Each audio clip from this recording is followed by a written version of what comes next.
Welcome to the Heritage Room in the John Ames reading series. This evening we're very pleased to have with us Peg Sheldrick, who I'm sure some of you have seen on the stage as well as have heard her present some of her comedy.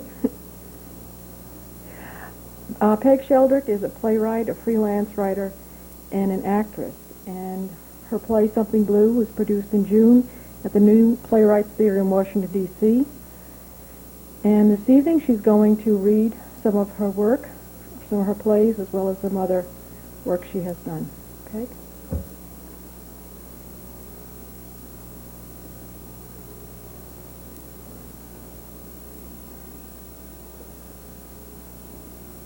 Hi. I hope none of you were here to see Sally Heron. I'm told that she's great with child and will be doing this later in the year. I'm not a poet either. I've written poetry, but the only thing justified is the margin, so I won't bother you with any of that stuff tonight. I guess I wanted to start off with something a little different, something that wasn't a play. This is happened after my college days. I got involved in a research project, and I know it sounds kind of dry to start off with a research paper, but it was a particularly fascinating venture, and so I just kind of wanted to, it's pretty self-explanatory. The title is In Which a Literary Treasure is Unearthed. The following excerpt is from an incomplete manuscript discovered in a cardboard carton tucked into the dusty southwest corner of a utility closet in the faculty lounge of the English department of a prominent Midwestern university. The carton, marked Operation Crossword, is apparently all that remains of a bizarre interdepartmental project undertaken in the mid-1960s by a group of radical graduate students and a handful of dissident agricultural faculty members. Little is known of the joint effort now, but historical accounts indicate that the team's intent was to apply principles of cross-pollination to major works of popular literature and thereby produce powerful hybrids that would thrive in any market.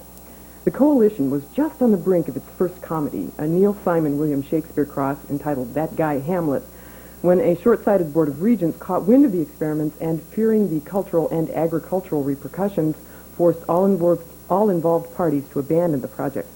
The works then in progress, not allowed into the university archives because they defied classification by Dewey Decimal Number, were stored on coffee tables in the faculty lounge until a fateful day in 1971 when a band of undergraduates commandeered the folios for use in an anti-war bonfire. At that point, it was believed that all of the original manuscripts were lost. The utility closet find has caused me to lose my place. The utility closet find affords the modern reading public its first glimpse of the fruits of that ill-starred endeavor. The fragment appears to be from one of the early crosses, all of which involved only light popular works for safety's sake. In this case, an experiment that clearly went awry. The title is Incident at Pooh Corner by A.A. Spillane. A fragment. Pooh's flat black eyes sparkled coldly. Worse than Gorky Park, eh, Chris? The boy couldn't speak. Wimp, thought Pooh. He grimly steeled himself to the task at paw. No, the tangled mass of cloth and foam was not a pretty picture, especially to those who had known Eeyore. Pooh reached for a shred and flinched a little in spite of himself. They really did knock the stuffins out of him, didn't they? He cracked, covering. Robin only gazed at him blankly. Sorry, kid, said Pooh, as he began gingerly gathering the tattered fragments into one pile. But when you've lived in the 100-acre woods as long as I have, you've seen your share of ripped stitches. I've dropped a little cotton myself here and there. The boy finally spoke. But, Pooh, who would do something like this? The seams on the bear's face looked deeper, and his voice, like the ball bearings in a lead pipe, belied the cheer of his embroidered grin. You got a lot to learn, kid. Eeyore was lucky. This time it was just his tail. It could have been a lot worse. Some of these characters will do anything for it. For what? Said the boy, his eyes wide. Think, kid. Whoever did this was after one thing. He paused significantly. Honey? Quavered Robin. That's right. The boy grew pale and sank back on the grassy bank like a bad souffle. That jar I gave him last week, he stammered. It was a gift. I thought... I didn't mean... Don't be too hard on yourself, kid, Pooh said, loading the last remnant into the plastic bag. You didn't know. You meant well. Eeyore probably brought it on himself. Blasted his jar in front of the wrong folks. He should have known better. The boy shot upright and grabbed Pooh by the arm. Don't you criticize him, he said savagely. Don't you dare criticize him. Hey, kid, relax, said Pooh, gently extricating himself from the vice-like grip. I'm on your side, remember? Robin let go. That's better, said Pooh, massaging his nap. Now be a good boy and take this. He held out the plastic bag. Go on, take it, he said. The boy reached for it with little enthusiasm. You know where it goes. Robin nodded and rose numbly, bag in hand, to amble down the path. Pooh watched him go and thought about the contents of the bag. The old dame may be a whiz with a needle, he mused, but chances are this is one job even Mommy can't handle. The fragment ends here, but hopes are high that searchers will locate more of this manuscript and others from this project, in particular the famous Sartre cross entitled How the Grinch Stole Existence. That was parody to sort of demonstrate for you why I like plays better than stories, because I can't do narration without my tongue so far into my cheek that I can hardly say anything. So I stick with plays because you can have a lot more white space on the page. It's just much simpler. The first play that I wrote that had any success or really came together or actually made it to the public that wasn't just a skit was a one-act entitled Loose End, which was eventually published by Contemporary Drama Service. It made its world premiere here in Lincoln, Nebraska, in the Gallery Theater out at the Community Playhouse, and it was directed by T. Marnie Voss, and it was pretty gratifying to see it all happen.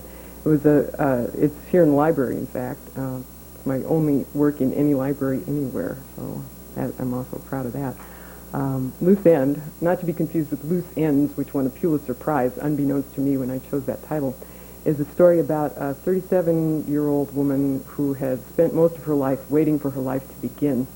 She's a dime store clerk and prone to read romance novels and pretty much make that the extent of the excitement in her life. And then suddenly one Saturday afternoon, while she's dozing over her teacup, Death shows up at the door. Death turns out to be kind of a cross between Bette Midler and Bugs Bunny. And Death informs Amelia that the jig is up. She didn't dance while she had the chance, and now she has to wave bye-bye forever. And this upsets Amelia, as it would most anybody, because she feels that her life isn't complete. And there's one facet of her life that she feels is particularly significant that she never got around to taking care of. She informs Death that even though she is 37 and she has been around a while, she's still a virgin. And she begs Death for one more night so that she doesn't have to die in this particular condition. And Death is kind of an open-minded gal, but she still has a job to do. So in this little scene that I'm going to read to you, Amelia is making her last desperate attempt. Please, don't take me, not just yet. Please, let me stay. Just one night. Give me one more chance. Nah, you're crazy. The boss would have my head. Come on. We're leaving. No, please. Please, look, I'm only asking for one night. Your boss will never have to know. Believe me, honey, he'll know. He'll know. Just give me one chance. It isn't fair. Please. You're making this tough for me, kid. Please, I never meant to wait this long. Please help me as one woman to another. Aw, imagine dying a virgin. You don't fight fair. Okay, I must be crazy, but I'll do it. Oh, thank you. You got one night, that's it. Thank you so much. This is strictly a once-in-a-lifetime offer, and don't talk this around a lot. I am giving you one free night, period. Tomorrow, we're off to the happy hunting ground. Well, I'll try to make the most of it. Try nothing. You better make the most of it, because it's all you got, this thing here, this death business. It ain't like a library fine you can keep putting off. Tomorrow, I collect, one way or another. Oh, I understand. I'll be a new woman. I'll use this night. I really will. Okay, kid, I'll be rooting for you. You don't know what you've missed. Oh, and by the way, if I was you, I'd line up a little action for tonight, if you'll pardon the vulgarity. Takes two to tango in Tempest Fugits, you know what I mean? Roughly translated, that means you better haul it. Oh, right, I've got to get a date. Well, it helps. Good luck, kid. Remember, tomorrow. Right. A date. Oh, boy. I can't remember the last time I did this. What am I going to wear? I'll have to buy something. Oh, what time is it? I better line things up first. Let's see. Who can I get?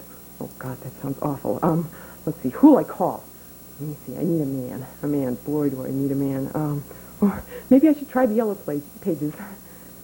Maybe I should stop kidding myself. I can't call anybody because I don't know anybody. I guess I'm going to spend my last night alone, just like every other night. You see what you've done to yourself, Amelia Fenton? You've wasted your life. You've lost all your chances. And what's worse, you've started talking to yourself. But who else do you have to talk to? Hey, wait a minute. I wonder if, well, why not? That man at the dry cleaning shop, Mr. Mr. Simpson. He seems like a nice man, and he is a man. And this is my last night. Oh, what do I have to lose? Stupid question. I know what I have to lose. Okay. Mr. Simpson? I'm taking a survey. Is there a Mrs. Simpson? No? Oh, good. Oh, goodbye. Oh, okay, this is it. Mr. Simpson? Have you got a minute to talk? No customers right now? Oh, good. Because this is... Oh, no, this isn't a survey. Well, it's kind of personal. Oh, no, I swear this isn't going to be an obscene phone call. This is one of your customers, Amelia Fenton. Oh, no complaints. No. Well, that's right. Every other week, 2 blue smocks and a gray coat. Well, you have a very good memory, Mr. Simpson. And your work is impeccable. Well, I'm glad to count myself among your steady customers. Oh, well, it's a pleasure to do business with you, too. Why did I call? Well, I was hoping we could sort of expand our relationship into something more social. I'm being very forward, I know, but I would like to get to know you. Is that possible? Do you think we could get together sometime? Really? Oh, I'm so glad. Oh, well, sometime soon. Very soon. How about tonight? Oh, well, I realize it's very short notice, but I'm in the mood for some company. Really in the mood. What? Oh, 7 would be fine. Oh, yes. Oh, we could go to the movies, and then who knows? Oh, nothing. I'm very glad I called you, too. I live at 3321 Hampshire Street, apartment 3B, near the stairs. Well, I will, too. Goodbye, Mr. Simpson. Oh, goodbye, Bert. Oh, you'll be here at 7. You'll be here at 7. Oh, my God. That one. So, the Playhouse has been a very good place for me to learn a lot of things about theater. As a writer, I've done some adaptations for them, and also as an actress, I've been able to appear on stage. But the other group that I work with here in town is Washington Street Players Place. And we do quite a wide variety of things. We try to learn more about acting, and I'm the playwright in residence for the 8 of us. And so I get to write material from time to time. One of the shows we did is called Holocaust. It's a play about nuclear disarmament. And I thought, just to give you a sample of the kind of things I've done for Players Place, I'd sing you the title song from that show. Holocaust, we may be headed for a holocaust. If just one missile from a plane gets tossed, all is lost. Omaha is jumping, Reagan has started something. Holocaust, we'll fly to heaven on a mushroom cloud of gas, and not a soul will care, 'cause there'll be no one there if we have a holocaust. Anyway, I wanted them to use that for the scene for the day after, but they just wouldn't buy it. And they were afraid of litigation, I guess. Anyway, Something Blue is my first and only full-length play at this stage of the game. It made its world premiere here in Lincoln in a theater which has since been torn down. And last June it was presented professionally at the New Playwrights Theater in Washington, D.C. Fortunately, I wasn't one of the actresses. I can't talk. Anyway, it's a play. It's sort of a slice of life play. It's about 3 women who grew up in the same little town together and went to high school and then kind of went their separate ways. But then in the course of the play, they keep encountering each other through the years after college and encountering their new selves, but still trying to fall into the old patterns they had as friends as they were growing up. I hope that made some sense. Anyway, the friends are Mary, who considers herself the brains of the outfit, and then there's Beth. She's kind of the Earth Mother tomboy type, and then there's Florence, who goes by Flossie, who is kind of the self-appointed comedian of the 3. And this scene that I'm going to read for you now involves Mary and Florence. They're waiting for Beth. It's Beth's wedding day. Beth is missing. They haven't figured out where she's gone yet. And Mary is here. It's backstage at the wedding in the room where the bride and the bridesmaid are going to get ready. She only has one bridesmaid, and it's Florence, and this bothers Mary, but she's trying very hard not to show it. Florence, meanwhile, this is her 6th wedding this year, and she's not exactly overwhelmed by the occasion. So they're kind of exchanging their life views at this point, a few years out of college in this scene. Mary speaks first. Well, Beth will make an interesting bride, won't she? Yeah, I see her going down the aisle in a veil and a pair of overalls. She may have to if she doesn't get here soon. Now, don't you think it would reduce the confusion if you get all dressed? You know I'm out. Well, I just don't want anything to go wrong. I know, something has to go wrong. Gives everybody something to talk about afterwards. Like Stace's veil, so Beth is late. So you wouldn't start without her. But trust me, I've been through 5 of these things this year, and I haven't lost a bride yet. 5? 2 women from work, my cousin Teresa, Carla, and Annie. If I'd known this was the year everybody was going to get married, I would have asked for a volume discount at the bridal shop. You were a bridesmaid each time? Uh-huh. One more wedding, and I'm going to have to move back with my folks. I must be listed in one of those bride guides as a soft touch. I've never even done it once. Hey, you haven't missed a thing. On pure waist and long sleeves in pink chiffon, ivory taffeta with lace peplum, powder blue satin with puff sleeves, full-length spring green organza, yellow polyester off the shoulders, and now this. Festive, but it all adds up. Well, think of it as expanding your wardrobe. I would, except I can't remember the last time I wore anything with a train on it to the office. Well, you make quite a quilt. I'm going to open up a shop and try to recoup my investment. Bridesmaids are us. What do you think? Well, it's interesting. You're not going to pull one of these anytime soon, are you? Not likely. Mr. Coffee is the only man in my life, and he's a drip. Yak, yak, yak. Well, I was thinking of becoming a nun, but it would be redundant. God, where is Beth? Well, I thought you said you spotted her. No, I saw her dad. He doesn't know where they are or when they'll get here. They? Beth and her mom. They're buying shoes. Shoes? Yeah. Well, for the back of the car or what? Shoes, that's all he knows. Well, that's ridiculous. Well, I think there had been some kind of argument, but that doesn't sound like Beth. Yeah, this bridal stuff affects your hormones. Carla turned into the Wicked Witch of the West. But Beth wouldn't fight with her mom unless she was under extreme duress, which, believe me, she is at this point. Our shy but lovable Beth has spent every waking hour for the past 6 months preparing to swathe herself in 18 yards of antique lace, parade through a church full of people, and promise to love, honor, and sleep with a slightly pudgy computer salesman with a bald spot.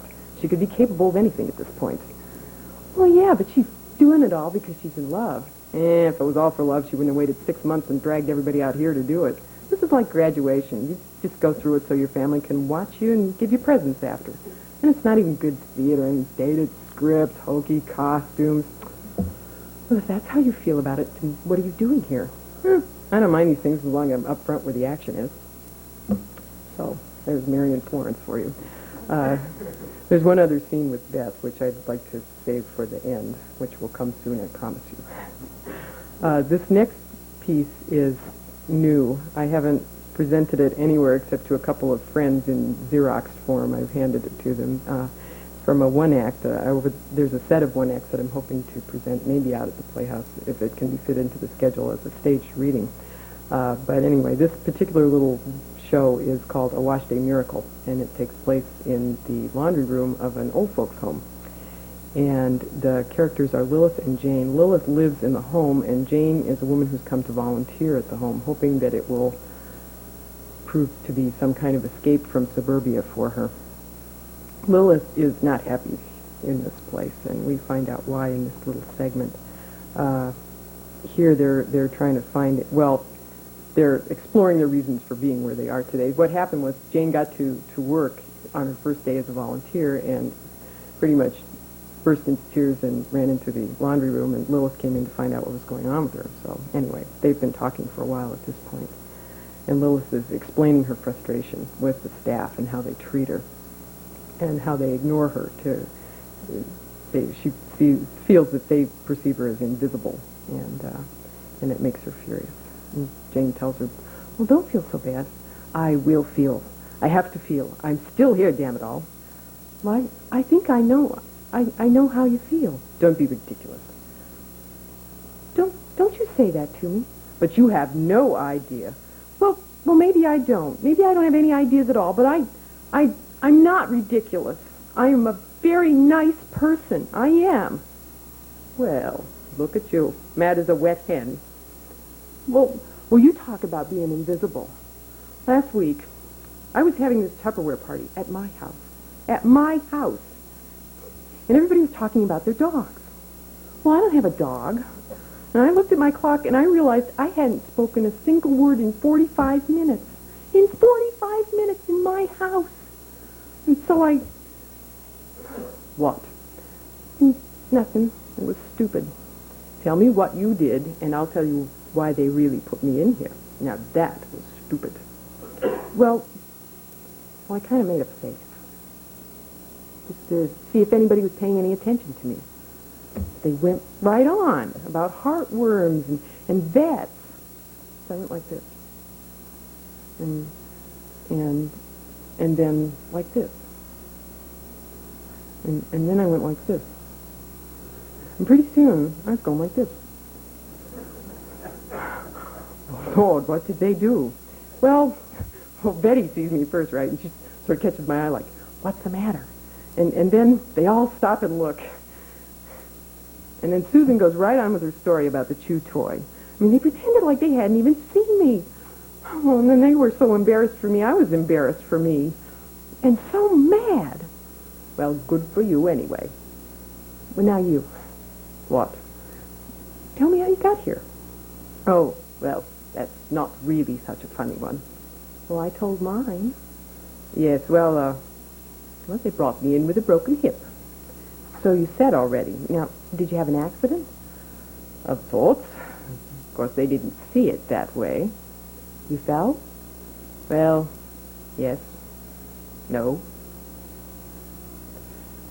It was the first day of winter, first snow, and what I did was I broke my hip trying to make a snow angel. Oh. I popped down there just fine, like a kid of 42. It was the flapping part that got me. It did my wings, but my legs, the snow was too heavy, I don't know. Snap, and I couldn't move. Must have made a wonderful picture, I imagine. Imagine this old thing lying there inside the angel, flailing like a squashed bug. Now that was humiliating. Well, why didn't they take you to a hospital? They did to treat the hip, but between the angel and that awful boy, my husband's nephew, they decided I shouldn't live on my own anymore. I was getting a little rifty. Oh, the more I tried to tell them how wrong they were, the more they believed how right they were. I used to get so mad. And then it got very mushy. Time stopped. Thought, this is it. I'll be wandering through the old neighborhood soon, like Mrs. Galliano. But then I woke up. I had calmed down. Smaller doses, I suppose. It was the coffee. Somehow I woke up. But then I figured out that it wasn't me. Well, thank goodness. And that is why now I cherish every ache. And why I want you to help me. So we'll leave them there. Hope that we get to have the reading at some point. You can probably guess what it is Lois is leading up to, but anyway. Now this is not a piece from a play. It's in the program out at the Playhouse. It's published in the Octet Bridge Club program. And I brought it along because it's a fairly recent thing, and it seems appropriate to the holiday because it's about family. It's called Sibling Revelry. It doesn't surprise me that sisterhood has so often been the source of great drama and comedy. Third in a series of 4, I can easily relate to the passionate tirades, the searing confrontations, the poignant empathy depicted by Anton Chekhov and Beth Henley, and now P.J. Barry. Only at our house, the underlying issue was less often angst and cosmic despair than it was the ownership of the yellow poor boy sweater or the last chocolate-covered cherry in the box. Of course, in their own way, my 2 brothers were as important to my upbringing as my 3 sisters, but that involved a different kind of sharing. The boys never participated in the great post-shampoo mutual grooming ritual, which involved more than one kind of snarl. In the 60s, G.I. Joe and Barbie couldn't exchange clothes yet, and when it came time to clean up after a big meal, the sons of Sheldrick evaporated. So us girls had some corners of the realm to ourselves. We had our roles as gender and as individuals. Dictator, peacemaker, dancer, slob, helper, artist, crank, brain, beauty, comedian, rebel. We staked out our boundaries as determinedly as we divvied up the bedroom. Okay, my side goes from the dresser to the closet, and I only have to make half the bed. Age meant power, particularly when the folks went out and left one of the big girls in charge. Power was wielded directly and painfully, or through the use of a McCarthyesque bad list, the litany of offenses with which the folks' folks were greeted upon returning. Of course, sometimes the commandante was held accountable for the sins of the camp, so justice was served. The advantages of life in the big family included in-house playmates. You gotta let me, I'll tell. Early exposure to the Beatles and other big kid stuff, and 4 closets to choose from later on once Mum gave up on matching outfits. And the first to babysit had other less gratifying trails to blaze. Junior high, acne, driver's ed, womanhood. Sometimes I'd watch the Lennon sisters on Lawrence Welk and wonder how they could all look and sound so much alike and act so happy and sweet together all the time. The Sheldrick sisters seemed bent on not looking or sounding or acting alike in any way, shape, or form, especially when it was clear some outsider equated sisters with clones. But we managed from time to time to join our voices together, serenading our folks on cross-country trips, spoofing pop and show tunes around the sink, and actually harmonizing on almost monthly choruses of Happy Birthday. The years have changed us girls. We'd feel as silly in our old costumes as we sometimes do in our old roles. The dynamics are still there, with amazing power to constrict as well as comfort. Somehow we have grown into adult friends, but what is silently shared with someone who saw you first, small and angry, through the hospital window, who got you through one interminable Christmas Eve reading aloud Laura Ingalls Wilder, who still remembers the music and the steps to the Silicon Square dance, who knows your snore. What connects you to that person or persons is as intricate and funny and warm as our improvised chords and clinkers on Happy Birthday to You. And what this talks about, I was trying to think of any connections between any of these pieces I've read to you tonight. Obviously there isn't a lot, except that the theme that seems to come up in my writing more often than not is this idea of roles that we play and that we grow out of, that people try to keep us in or that we try to keep ourselves in, that we're afraid to let go of and that need to die in one way or another. This other scene from Something Blue sort of hopefully wraps it all up in a rather nice way I liked, because I wrote it, what the heck. Anyway, this scene is between Mary and Beth. This is several years later and several fights later and a lot of life later. Mary and Florence had a major falling out at Mary's wedding, which you don't need to hear the gory details of, but it was pretty horrifying fight they had. And they're making their way through their various marriages. But what has happened on this particular occasion is that Beth's mother has died. This is the day of the funeral, and Mary has come back to Beth's house afterwards to try and connect up with her in a way that they never had to when they were high school friends, and to be real friends finally after all these years of playing out their stereotypes together. And so they're sitting on the back porch, and it's kind of early evening, it's cold, it's November, it's Thanksgiving, the sky's kind of Maxfield Parish blue, a little snow, a lot of suburbia. So there they sit with this can of oatmeal cookies between the two of them. And Mary speaks first. If there's anything I can help with, let me know. Oh, thanks. I know you've got to go back. Well, I'll be around for a while anyway. Take you out for coffee or whatever anytime you want. Good, thanks. I may take you up on that. I want to help, but I really don't know what to do. Seems so stupid to hand somebody a can of cookies and pretend like that makes up for anything. Oh no, this is nice. I mean, it's something we aren't going to do for ourselves right now. It was my mom's idea. She said that's what people do. Well, it's good. Thank you. My dad loves oatmeal. Good. I felt so bad making him come to the door. I think he was lying down. That's how he copes. He sleeps a lot. We did some talking this morning. He said the worst thing is now there's nobody around just for him. Well, he's got you and Eddie. Yeah, but in a way he's right. They were Bob and Lynn before they were ever Mom and Dad. Now he's just Bob. I don't know. The way I look at it, you don't ever get to keep anybody. People move out, grow up, change, die. You have to be enough for yourself. You can't attach your whole life to someone else.